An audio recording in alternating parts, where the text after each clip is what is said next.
Hello, everyone. Welcome back to another episode of 52 Authors, 52 Weeks. I'm your host, Dr. Lisa L. Campbell, the Growth Motivator. And today I have with me the author of Bella's Trip to Paris. And the author is, Kristina Lucia Pezza. Yeah, Pezza.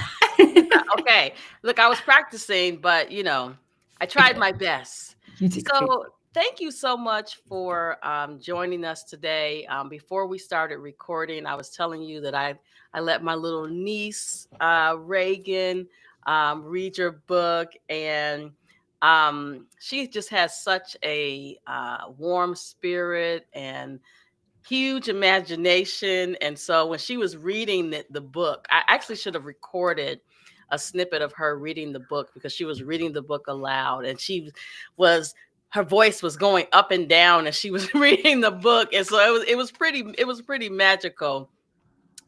We were watching, it was like right around the football game, and so she was we were just trying to keep her busy. So, but enough about that.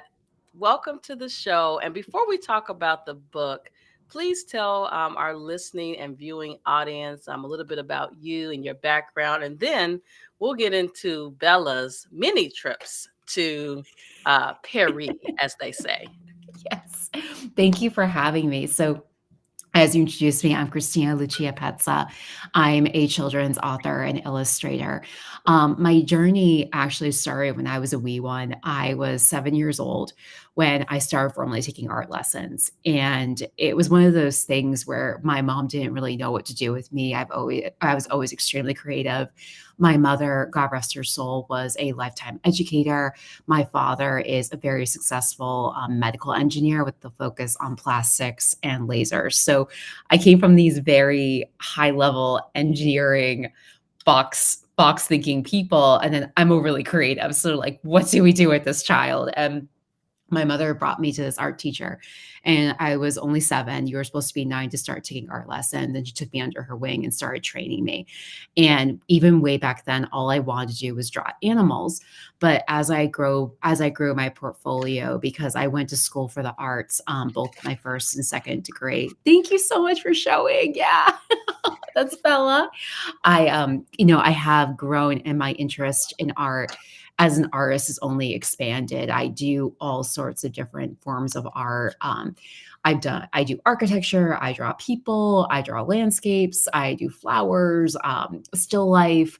I draw fast cars because like I'm a dancer and my dance instructors love Maseratis and Ferraris. So I've drawn and illustrated those. But what really is special about Bella is that it was my first time where I really had to take a step back because I also draw Disney characters, I draw fashion drawings, I've drawn Tony the Tiger. When you're as an artist, when you're drawing other people's art, you understand from the get-go, this is something that Mrs. Gatewood, my teacher, taught me. You have a responsibility to respect that other artist's art. So what they created, you want to replicate and you want to respect that art. With Bella, I realized I need to create my own voice. I just need to start drawing and playing. And there are nuances of Bella that pull from techniques Mrs. Gatewood taught me.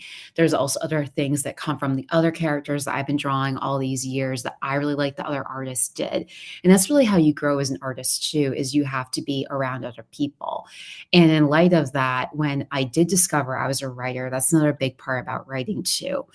You do have to put your work out there for others to see, but you also have to read the work of other artists as well, other writers as well, because you do grow.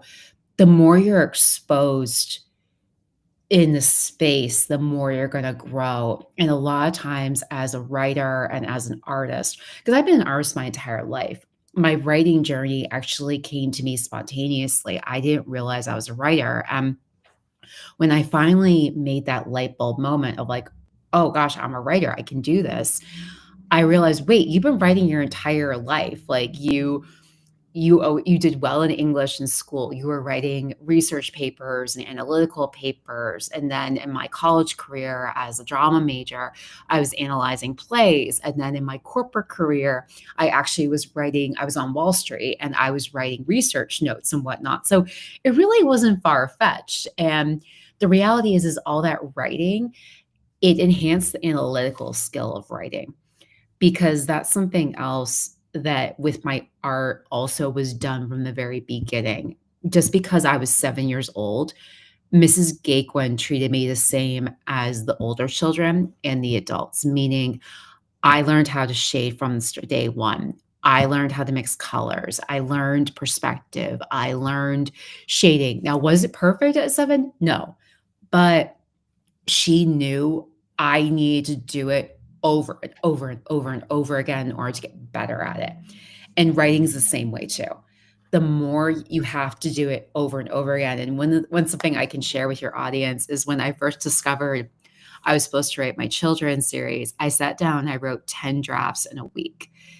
Only one of Wow. those books is going to become public.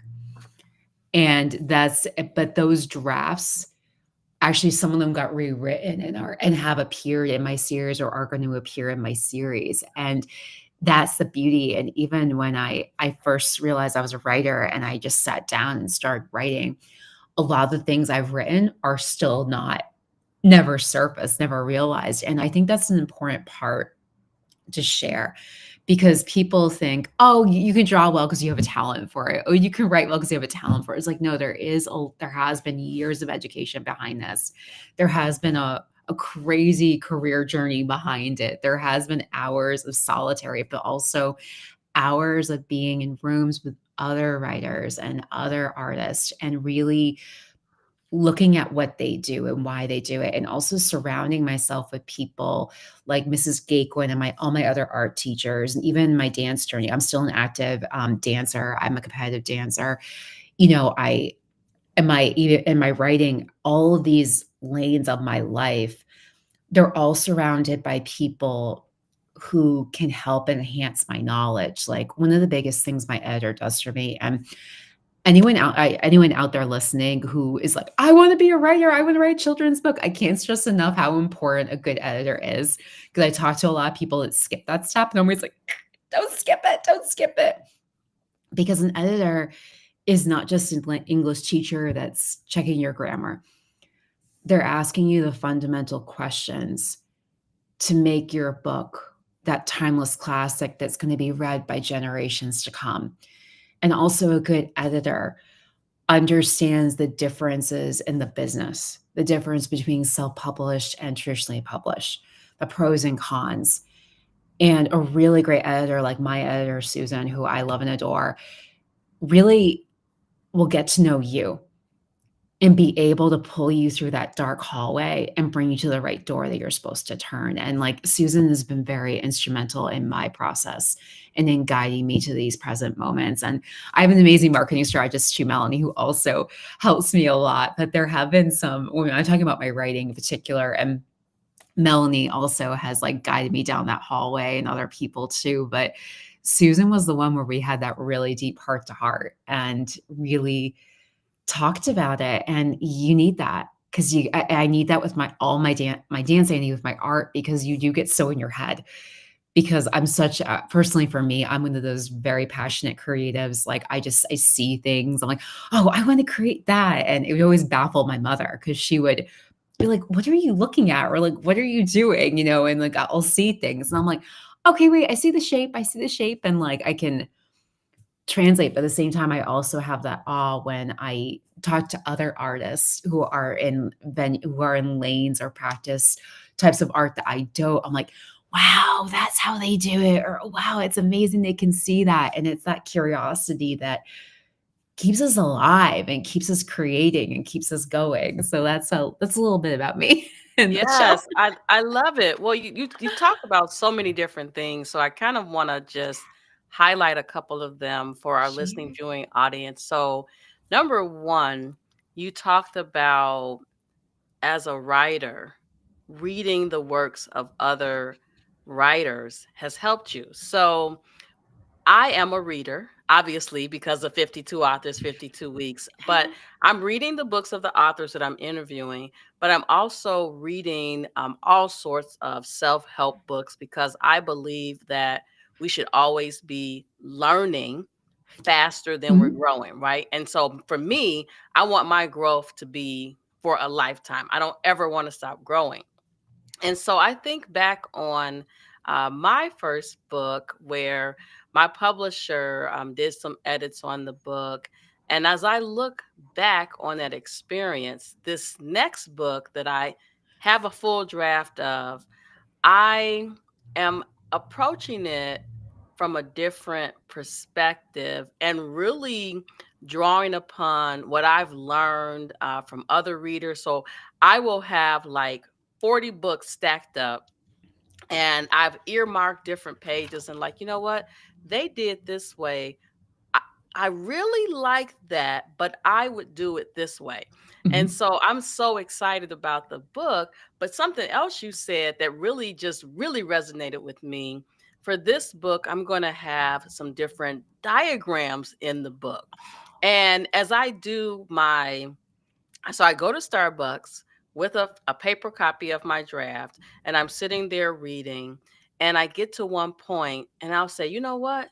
It would really be nice to have a visual of XYZ right here to really bring the concept to life.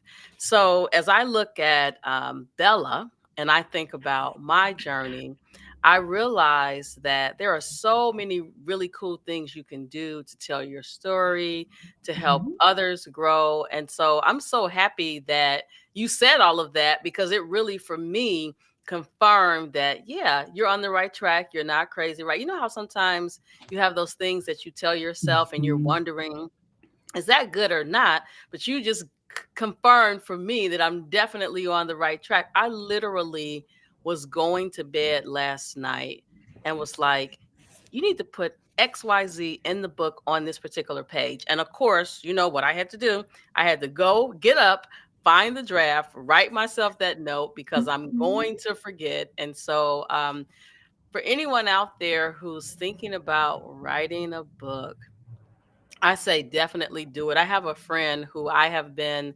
on her about really taking her book from her computer and actually sending it to a publisher. Like, her book is done, but she's afraid.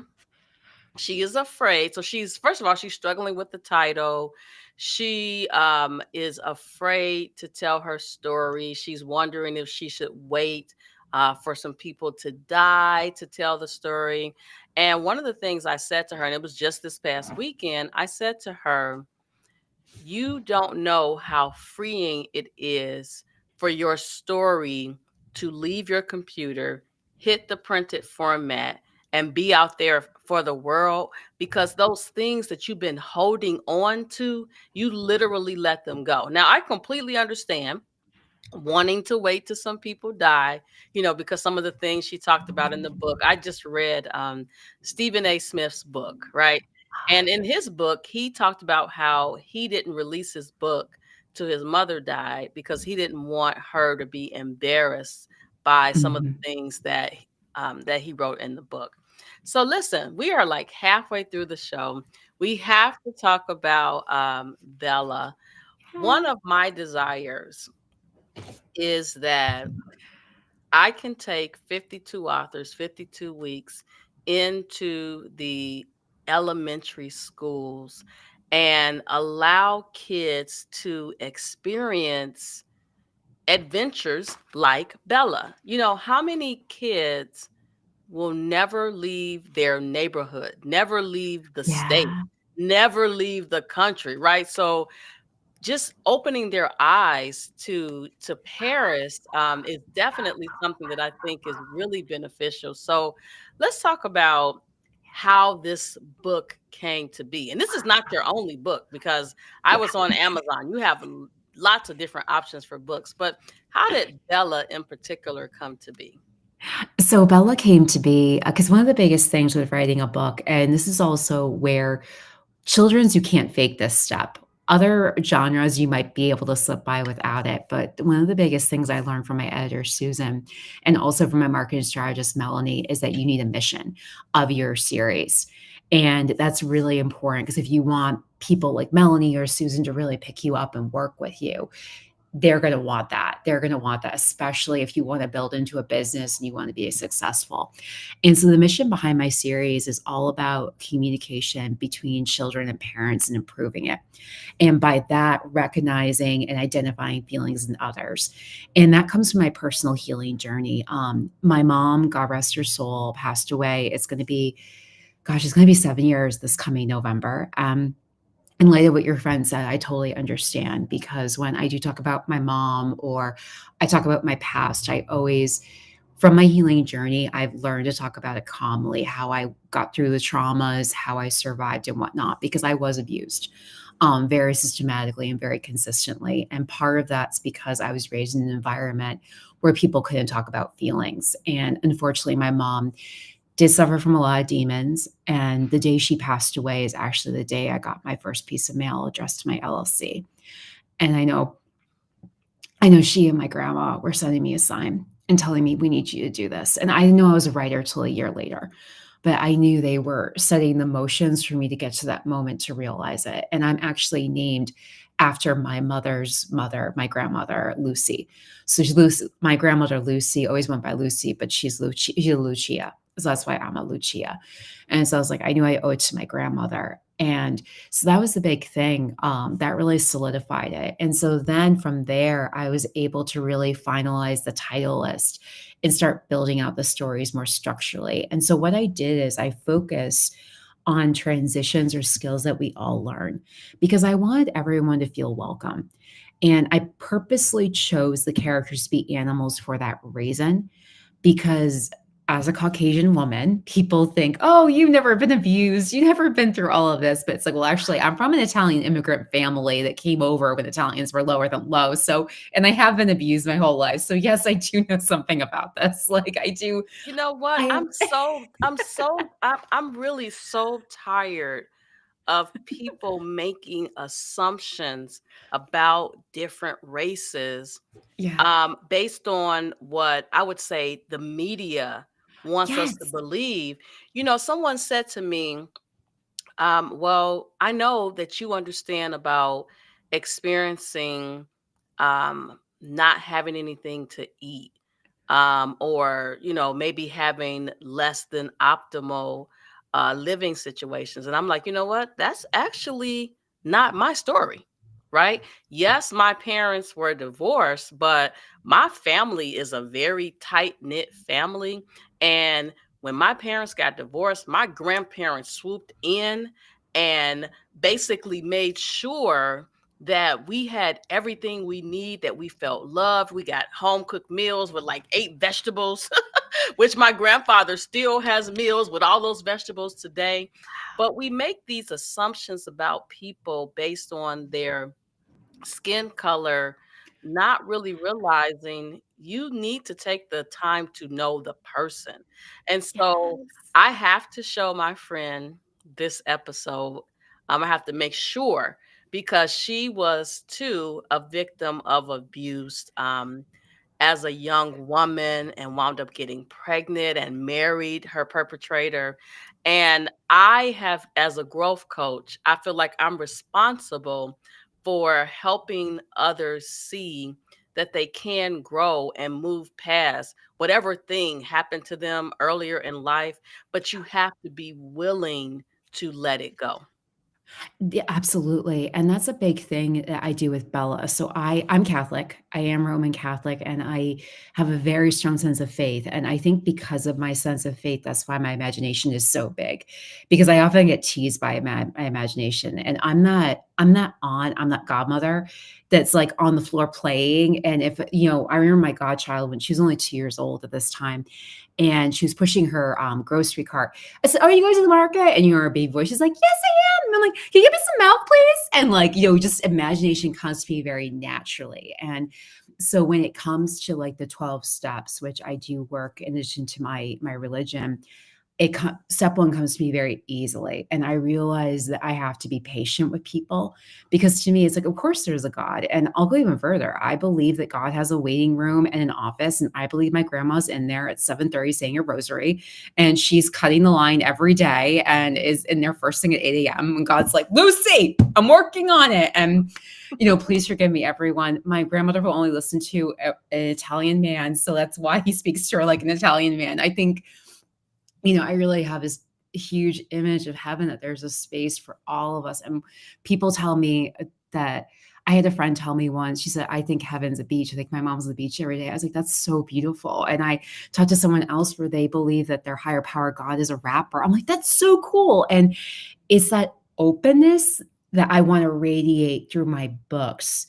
And that's why Bella really does work the Serenity Prayer, because there's always a friend, in addition to her working through her transition, her working through the negative feelings to get to the positive feelings. She shares her experience with somebody else, and it's not about telling someone else what to do. She simply shares. And that friend is able, yes, exactly. Yeah, her mom, that's when her and her mom are sitting down and talking about, why are you sad? Why are you upset?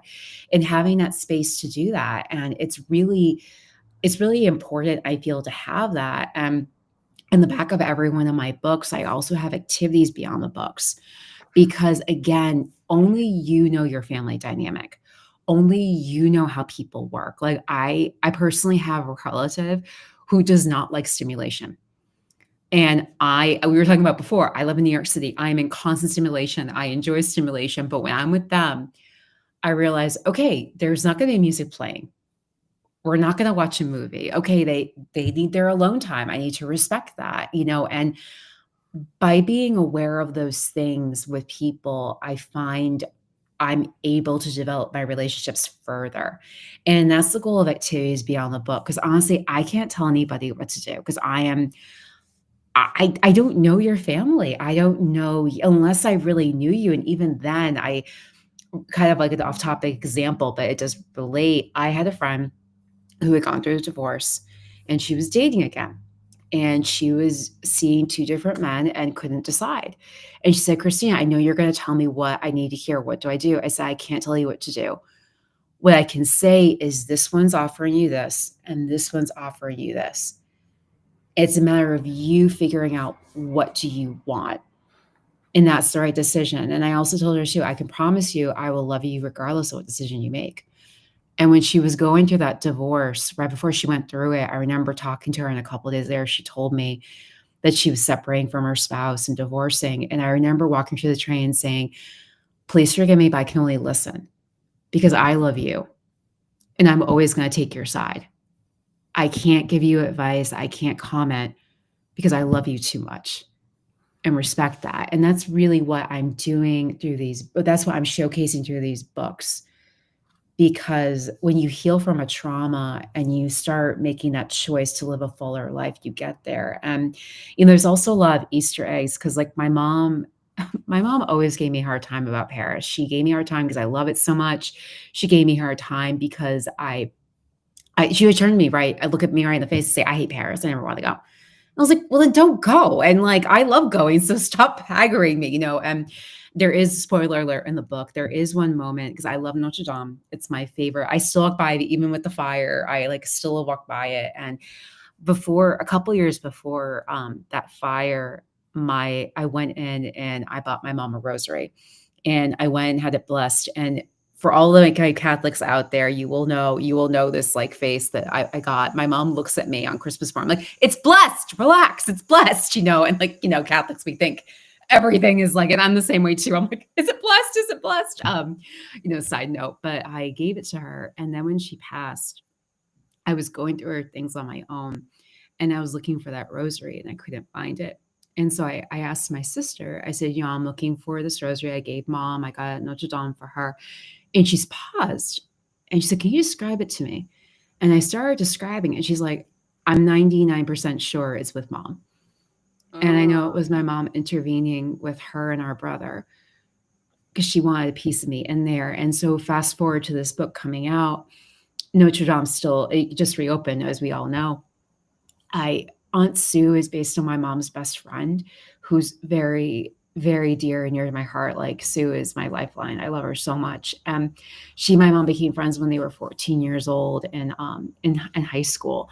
And she was my mom's maid of honor. She's been at all our communions, our graduations, you name it. And since my mom passed, our relationship has only become more solidified. And so Aunt Sue is a character I made in honor of Sue. And the first trip I got to go to Paris after the pandemic, because obviously the pandemic, we all had to slow down. That first trip I could take, I was like, I gotta get back to Paris. I gotta get back to Paris. And I realized in my heart, oh my gosh, mom can finally come with me and enjoy it. But also, I went to my other, which is also featured in the book, don't worry. Sacre-Cœur is one of my other favorite basilicas in the world. I just love it. I love Montpart. I like go my favorite restaurants there. I visit it like 2 or 3 times every trip I have. I went and bought a rosary for Sue at that basilica and gave it to Sue for Christmas right before this book first came out. Um, so there are moments like that, and I really felt like it was important. And the other thing I can share too, so Pezza is actually my pen name, and my legal name is Kristina Lucia Andrews. Now, obviously, this video, you're looking at me like it doesn't make sense. I know, I hear it all over the world. It doesn't make sense. I know, right? When I say Andrews, but when I say Pezza, everyone's like, oh yeah, of course you're a Pezza, of course. And I chose to take on my mom. Pezza is my mom's maiden name. And I thought it was a nice nod to my mom because I realized with the healing and writing of this series that she was doing the best at what she had. And I realized if she had the choice to do it over, she probably would. And I know the woman in heaven wants me to be the best version of me. And I thought it was a nice way. And the other funny part of the story is, yes, legally, I am a Kristina Lucia. That's my legal name. But my grandma always wants to be first. I just hear my mom's voice in my head, like, make sure your grandma's first. And that's her mother. So there are all these nice nods. And the other piece I'll share about too, just like Dr. Seuss, because I'm sure people know how Ted Geisel, his mom wanted him to be a doctor. So Seuss is a nod to her. That's her maiden name. So I felt like, and I love Dr. Seuss. And I thought my mom always wanted me to be a teacher. And I don't think I have the teacher mindset. I don't see that in my journey. But I do work with schools. Like I do read in schools. I do presentations. I'm actually doing 2 career days, like coming this week and another one in another few weeks. And so I do work with schools as well. But I think it's kind of funny that my mom got her way in the end. But They always do, don't they? we always do. But I know that was a bit of a long share, but I appreciate you giving me that space to share all of that. Like it just kind of, when you shared about your friend and her trauma, and I understand your other friend for not wanting family members to see, because when I do talk about my mom, people don't always like the fact that I share the traumas. A lot of people a lot of family members, a lot of relatives have told me you're making it up, even though they witnessed it, which is really hard. Also, a lot of people were aware that my mom was a narcissist, but afraid to admit it. And I'm not saying it to bash my mother. I love my mom very much. I miss her very much. And there are times, and as a parent, excuse me, as a daughter, I do go through my ways where I get angry at her. And I've been in that kind of like, there are days where I don't want to talk to her. I talk to my grandmother, and losing a parent is a very different experience. My grandmother, it's always been straight on. I miss her. I love her. With my mom, it's these waves. And I do think she had a lot to give. And I always want to respect her choices. And me talking about that, even me mentioning it, I know she had a lot. I know she did a lot of good in the world. I know she did a lot. I know she was very charismatic. It does make me sad to see it put that boundary. So I understand what your friend's saying, and I do talk about it because I know I'm kind of rambling here. I'm trying to think of how to sum it up, but I talk about it because I think acknowledging it, you grow from it. Yes. And You know what? yeah, So many people die with uh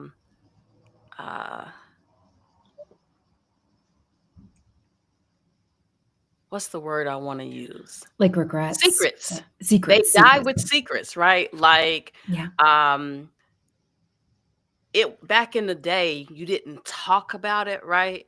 Yeah. And so as a parent and now a grandparent, we want our kids to talk about it because we don't want it to be the thing that holds them back for life. But I think back then they had so many secrets. And listen, I have to tell you, this is like not funny, but funny. My grandfather is 104 years old.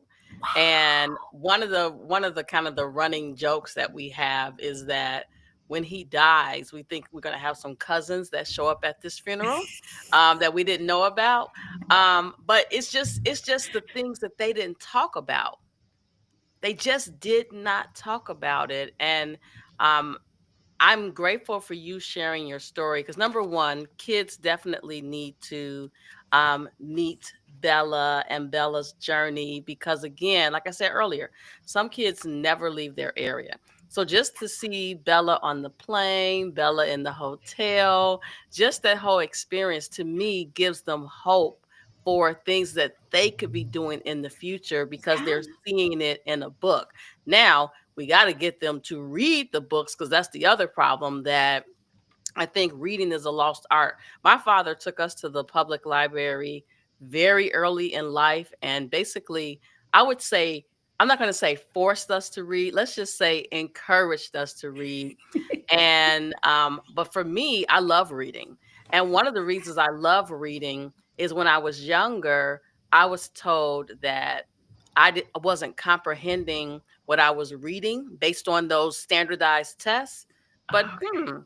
how did the person who couldn't comprehend what she read get a PhD? I had to comprehend something, right? So I use that as my memory of they said I couldn't do, but I'm doing. Yeah. So I'm happy that you shared your journey. I think my friend and other friends that I don't know will take a step back and say, you know what? It's okay to not be okay. And I don't have to keep holding on to that thing from 20 and 30 years ago. You talk about, the 12-step process, Yeah. but also the stages of grieving, right? And Yes. so I think you first of all, you have to acknowledge it and go through all those steps in Mhm. order for you to be able to move forward so that you can listen.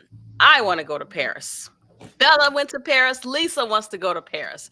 Lisa's daughter Tiffany wants to go to Paris. So um, I really enjoyed the experience, and we are unfortunately out of time. But I do have two final questions for you. Sure. One, I want to make sure everybody knows where to find you, but also I want to know what's in store for the future because you're doing so many things, right? You're dancing, Yeah. you're writing, you're drawing.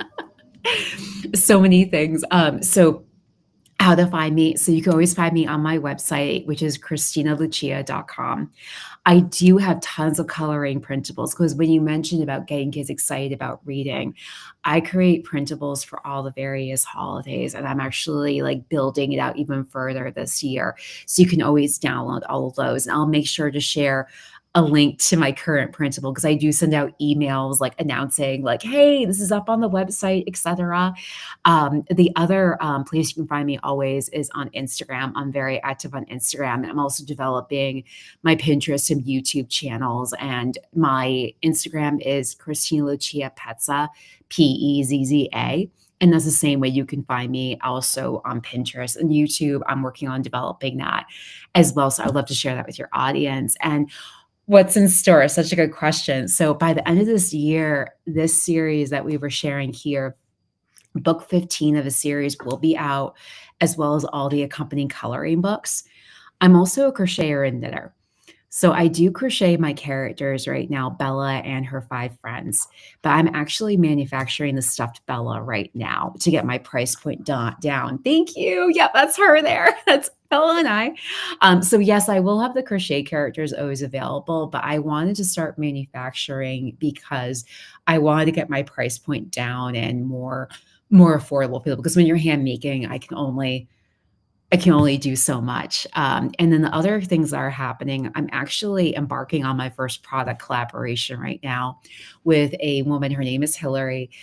She's in the sensory learning space, and she creates wooden inserts that go on the sensory tables.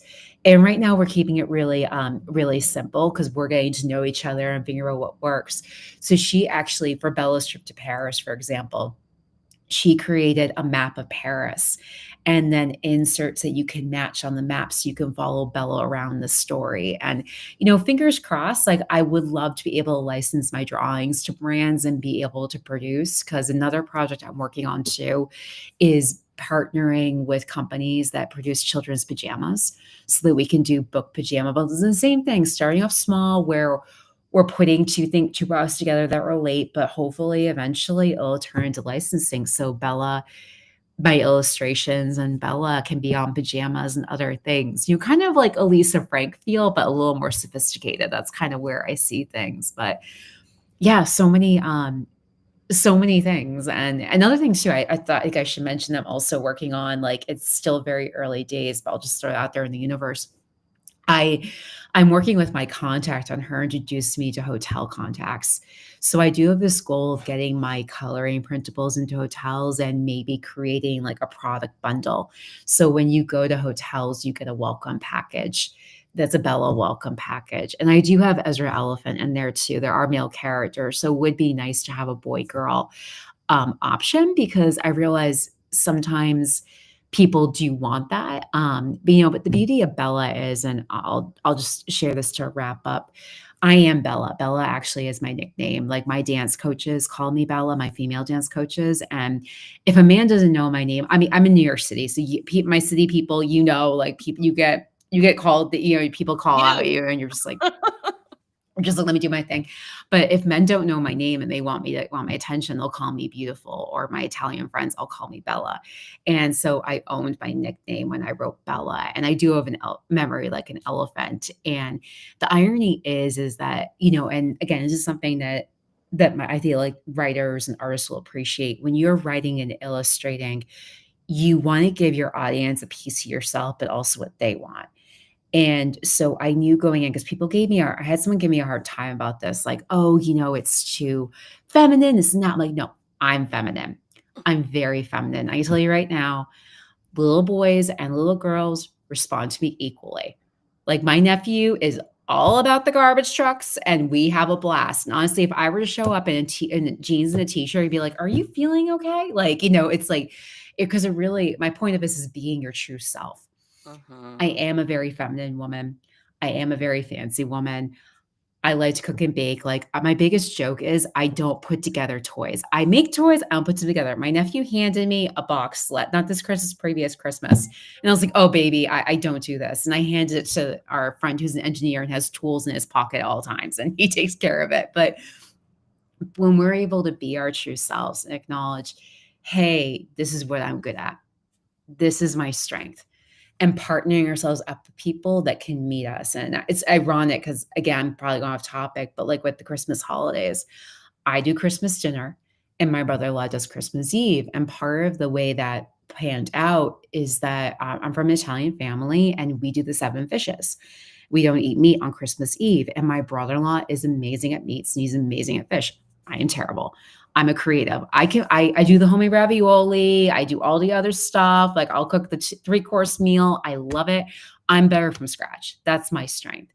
And so that's what I do in my book series and everything I'm creating. It's not about being an expert in everything. It's about surrounding yourself with people that you can all grow together and rise together, and I'll share a fast analogy really quickly. So I'm a huge, like, George Clooney. I should say I'm a huge Robert Redford fan. I also am a Clooney fan. And I say that because both of them play those roles where they're like the leader of the group. And if you really look at the analytics of that casting and of the characters, the leaders aren't necessarily the strongest personalities in the group.